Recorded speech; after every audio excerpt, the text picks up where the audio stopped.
tous, soyez les bienvenus sur Soul Food. Aujourd'hui, je sais que Dieu a quelque chose à mettre sur ton cœur. Donc je t'invite vraiment à prendre du temps. Fais pause sur la vidéo, prends un temps de prière pour vraiment dire Seigneur, parle à mon cœur. Viens intervenir et tu verras que Dieu aura quelque chose à te dire aujourd'hui. Je ne sais pas si pour vous, vous avez déjà parti en vacances et du coup, pour partir en vacances, qu'est-ce que vous faites? Vous allez faire vos valises. Et dans vos valises, en fait, vous vous rendez compte que là, une fois arrivé en vacances, il vous manque un truc et là, tu es en train de te dire, mince, purée, j'ai raté toutes les vacances parce que le seul truc que j'avais besoin, il n'est pas là, quoi. Ou alors, j'ai peut-être oublié mon livre préféré pour aller lire à la plage, ou bref, j'ai oublié l'appareil photo, je vais pas pouvoir faire de belles photos, bref, tu es en train de te dire, les vacances, ils sont ratés ou quoi que ce soit. Eh bien, il faut savoir que dans notre vie personnelle, on traîne tous des valises. Oui, personnellement, spirituellement, on traîne tous des valises, c'est les valises du passé. Aujourd'hui, peut-être que toi aussi, tu as d'énormes valises du passé qui sont là et qui te suivent chaque jour, partout où tu vas. Et tu es en train d'en souffrir parce que ces valises se font de plus en plus lourdes. Qu'importe ton passé, qu'il y ait eu des violences, qu'elles soient physiques ou verbales, ou qu'importe ce que tu as subi, aujourd'hui, on va voir que Dieu va t'appeler à faire quelque chose qui est important pour ta vie. On va voir à mon avis l'histoire, on va pas la lire ensemble parce que si je la lis maintenant, la vidéo durerait 40 minutes. Mais à mon avis, on va voir que Lot va être sauvé par Dieu du milieu de Sodome et Gomorre. Quand Dieu va venir juger Sodome et Gomorre, il va sauver Lot, sa femme et ses enfants. Et en fait, à mon avis, du coup, voyons qu'il traîne un peu, l'ange va saisir la main de Lot, il va prendre la fille et puis les filles et puis la femme et puis ils vont demander de quitter la ville. Mais il va dire une chose, je m'arrête sur ça.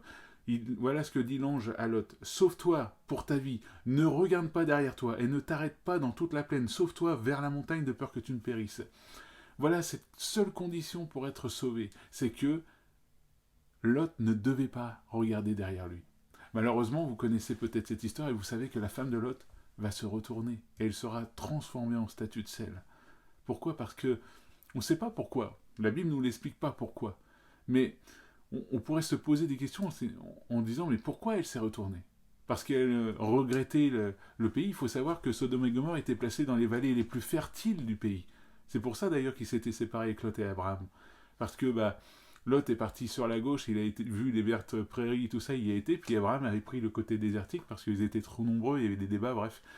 Mais Lot avait pris ce côté-là parce que c'était l'herbe la plus verte. Mais le cœur des gens qui habitaient ces plaines n'était pas à Dieu. Et du coup, Dieu va juger Sodome et Gomorre. Il va détruire cette ville, mais il va sauver Lot et sa fille. Parce que malheureusement, la femme de Lot, elle va se retourner et va être transformée en statue de sel. Et aujourd'hui, je pense que Dieu t'appelle à faire ça. Dieu t'appelle à ne pas te retourner sur ton passé, à ne pas t'arrêter sur ce que tu as subi ou sur l'expérience que tu as aujourd'hui, mais à continuer d'aller de l'avant parce que Dieu a des nouvelles choses à te faire vivre.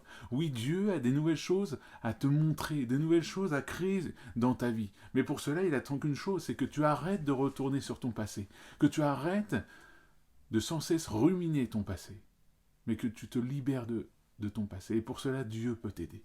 Dieu peut casser cette chaîne entre toi et tes valises qui traînent derrière toi. Qu'importe ce qu'il y a dans tes valises, s'il y a de la violence, s'il y a de la souffrance, des blessures qui sont encore là, Dieu peut te guérir de tes blessures. Tes blessures, n'oublions pas, c'est ce qu'il est dit dans Ésaïe 53, Jésus les a prises sur lui à la croix. Il a pris tes blessures, tes meurtrissures, tes péchés, il a tout pris sur lui. Alors aujourd'hui, tu peux tout lui apporter. Tu peux ouvrir tes valises devant Dieu en disant, voilà ce qu'il y a dans mon passé, Seigneur, guéris-moi de cela. Voilà ce que va dire Paul à l'église de Philippe. Ce n'est pas que j'ai déjà remporté le prix ou que j'ai déjà atteint la perfection, mais je cours pour tâcher de le saisir, puisque moi aussi j'ai été saisi par Jésus-Christ. Frère, je ne pense pas l'avoir saisi, mais je fais une chose. Oubliant ce qui est en arrière et me portant vers ce qui est en avant, je cours vers le but pour remporter le prix de la vocation céleste de Dieu en Jésus-Christ. Tout comme Paul, je vous invite à courir vers de l'avant, à aller de l'avant, mais à aller plus loin avec Dieu. Il y a quelqu'un qui va dire, et c'est intéressant, il va dire, quand on vit dans le passé, on finit par mourir dans le présent. Quand on vit dans le passé, on finit par mourir dans le présent. Est-ce que tu veux mourir dans le présent? Si tu veux mourir dans le présent, tu fais comme la femme de Lot. Tu te retournes sur ton passé, tu regardes ton passé, tu pleures ton passé. Et tu verras que tu mourras dans le présent. Mais si tu ne veux pas te laisser mourir à cause de ton passé, il est temps que tu te tournes vers Dieu et tu ouvres tes valises devant Dieu. Que tu dises, voilà Seigneur, il y a encore ça qui me fait mal dans ma vie. Il y a encore des blessures qui sont là. Il y a encore ce poids qui est là, Seigneur. Et tu verras que Dieu est capable de t'en délivrer de ce poids. Mais c'est à toi d'ouvrir ces valises. Il ne peut pas le faire pour toi. Il ne peut pas prendre tes valises en disant maintenant tu me les donnes et puis tu arrêtes, tu continues d'aller de l'avant. Non, il attend que toi, tu veuilles lui donner tes valises pour que tu puisses, toi, aller de l'avant avec Dieu. Alors aujourd'hui, je t'invite à lui donner tous tes fardeaux, à lui donner toutes tes valises. On va voir aussi ce que Jésus a dit, venez à moi, vous tous qui êtes fatigués et chargés, et je vous donnerai du repos. Dieu veut te donner du repos, il veut soulager ton cœur. Il existe un témoignage d'une personne qui disait qu'il avait connu le Nouveau Testament, mais ça n'y avait pas fait grande impression. Même plus tard, il s'était engagé avec Dieu dans les eaux du baptême, mais voilà, sans plus. D'ailleurs, il priait même pas à cette personne. Mais un jour, alors qu'il va perdre sa femme, il va se retrouver avec ses 6 enfants, et dont le dernier qui avait une maladie grave. Bref, ça va être affreux pour lui. Tout comme il le dira dans son témoignage, il va dire « Ma souffrance fut infinie ».